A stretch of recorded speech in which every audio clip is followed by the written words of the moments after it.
সবগুলো একসাথে করিয়েন, আমি ভিডিও করে যাচ্ছি তো ভিডিও দিয়ে দিব, প্রয়োজন পড়লে দেখে নিন কোনো জায়গায় আটকে গেলে। ওকে, তাহলে আমরা করতেছিলাম কি,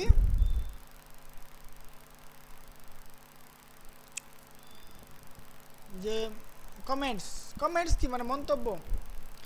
বাট আমরা যদি এখানে মন্তব্য লিখতে যাই, যে যে মন্তব্য লিখতেছি যে this website, this web page, হ্যাঁ ওয়েব পেজ, একটু সাইট বলা যাবে না,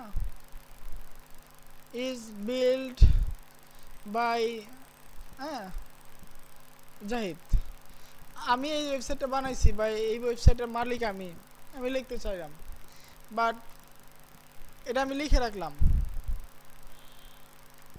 এটা কিন্তু এখানে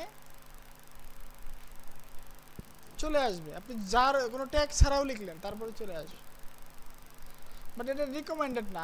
আমি গোপন কিছু লিখতে পারি, রেখে রাখতে পারি আমার পরবর্তী কারণে, পরবর্তীতে যখন আমি এটা এডিট করতে যাব তখন আমার যাতে সহজ হয়। তারপরে আমি যে লিখলাম এরকম যে দিস ইজ অ্যাড্রেস ট্যাগ, কারণ আমি এটা লিখলাম, বাট এটা কিন্তু কোনো ট্যাগের ভিতরে লিখি নাই, তারপরে কিন্তু HTML এটা শো করবে, দেখেন দিস ইজ অ্যাড্রেস ট্যাগ। তো এই ক্ষেত্রে আসে কমেন্টের কাজ, যে আমি চাই যে এটা এখানে থাকবে লেখাটা, বাট আমি এটাকে ওয়েবসাইটে দেখাইতে চাই না, সুতরাং আমাকে এটা কমেন্ট আউট করে রাখতে হবে। সেক্ষেত্রে আমি কি করতে পারি, কমেন্ট কিভাবে করে, একটা লেস দেন দিতে হবে, একটা কি বলে এটাকে এক্সক্লেমেশন চিহ্ন দিতে হবে, অ্যান্ড দুইটা ড্যাশ দিতে হবে। এটা আমি ওপেনিং দিলাম, এটা কমেন্টের কি ওপেনিং, আর এখানে হচ্ছে কমেন্টের ক্লোজিং দিতে হবে, ক্লোজিং, ঠিক আছে, এটা হচ্ছে ওপেনিং আর এটা হচ্ছে ক্লোজিং। এখন দেখেন এই লেখাটা লেখার জায়গায় আছে, বাট এটা আপনার এখানে রিড করবে না, এখানে আর নাই, ঠিক আছে, আছে নাই। তো আমরা এইভাবে কমেন্ট আউট করে রাখতে পারি।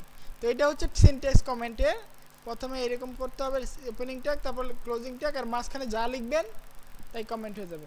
আরও শর্টকাট মেথড আছে, সেটা হচ্ছে আমি যদি লিখতে চাই দিস ইজ অ্যাড্রেস, আমি যদি এটাকে কমেন্ট আউট করতে চাই তাহলে কন্ট্রোল চেপে স্ল্যাশ আছে না, স্ল্যাশ, কন্ট্রোল চেপে যে প্রশ্নবোধক চিহ্ন নিচে স্ল্যাশ, কন্ট্রোল চেপে স্ল্যাশে ক্লিক করলে এটা কমেন্ট হয়ে যাবে। এই যে বললাম যে ভিতরে এরকম কিছু নির্দেশিকা দিয়ে রাখা, পরবর্তীতে যাতে আমাকে হেল্প করে। অথবা এই ওয়েবসাইটটা আমি বানাচ্ছি, বাট এই ওয়েবসাইটটা মেনটেন্স করবে আরেকজন ডেভেলপার, তো আমি কমেন্ট দিয়ে রাখলাম যে এটা কিন্তু এই কারণে বানাইছি আমি, পরে সে কি বুঝতে পারবে, সহজে বুঝতে পারবে কোডটা, যে এই কোডটা সে এই কারণে বানাইছে। বিভিন্ন ইউজ কেস আছে, ঠিক আছে। ওকে, আমরা কমেন্ট শিখলাম, ঠিক আছে, HTML এইভাবে কমেন্ট লিখতে হয়। তারপরে হচ্ছে HTML কালার্স, এটা একটা বিস্তর বর্ণনা, ঠিক আছে, এটা একটা বিস্তর একটা আলোচনা করতে হবে এখানে। আমি এই ভিডিওটা এখানে পজ করে দিই।